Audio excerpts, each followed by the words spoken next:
Spirit. And that doesn't mean there's never a time to draw a line. Sure. Jesus drew a line with the Pharisees a lot. But sometimes there's people you don't have to draw the line with.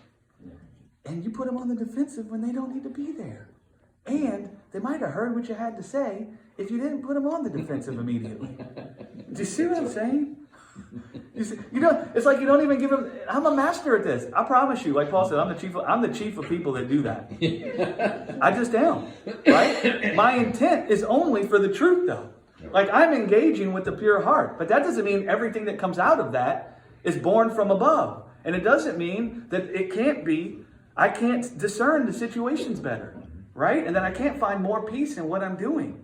Right? And that can't help people to be able to consider what I say. Instead of them, I used to say it all the time, that Bertie smacks people in the face and they love him for it. It's like they don't know they were smacked in the face. I smack somebody in the face and they freaking know.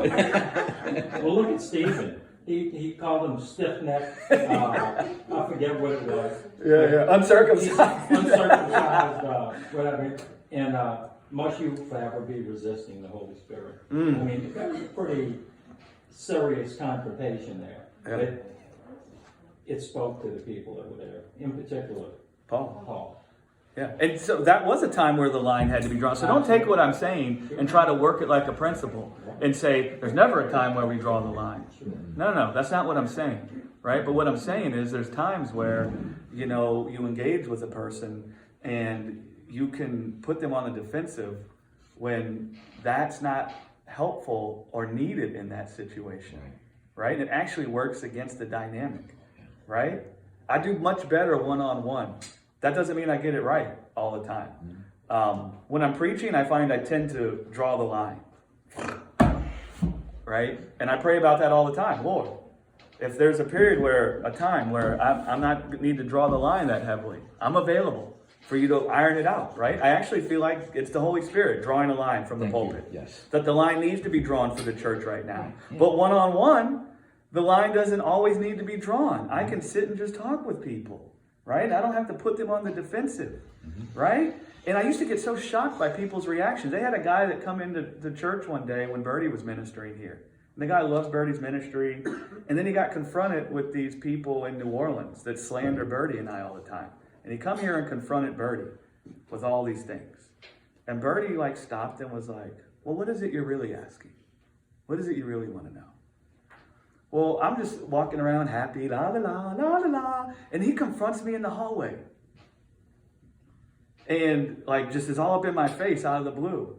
And I'm like, I can't remember what he asked me. I said, well, how do you define those things? I immediately just engage logically. Well, how do you define those things? And I said, well, it depends on how you define those things. If you want to define it this way, then no, I don't believe in that. You know what he immediately said? Don't call me stupid. Wow. And I thought, where the hell did he get that from? The line. Now listen, he was also there. And so he also had some insecurities in his heart.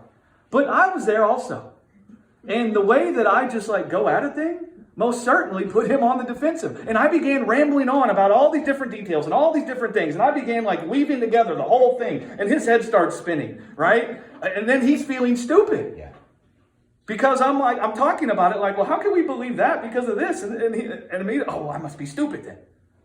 And the whole thing went corrupt and bankrupt from there. Right? Now listen, I don't feel ashamed about that, but in my heart, I know I could have engaged differently. Right? And I could have been more discerning, and that would have been more helpful. Right? Because Bertie and I, we ride home in the car together. The guy wasn't offended by Bertie. The guy was very offended by me. You see what I'm saying? And I didn't feel ashamed about it. Good. I got home and I called the guy. I said, listen, man, I don't know exactly what happened. Forgive me. I wasn't trying to say you were stupid. I was just trying to answer all the different angles and questions. That's just how I think, right? But I was able to go home and talk with God and begin, hey, Lord, listen, really all I care about is the truth be declared in as easy of a way for people to receive it, right?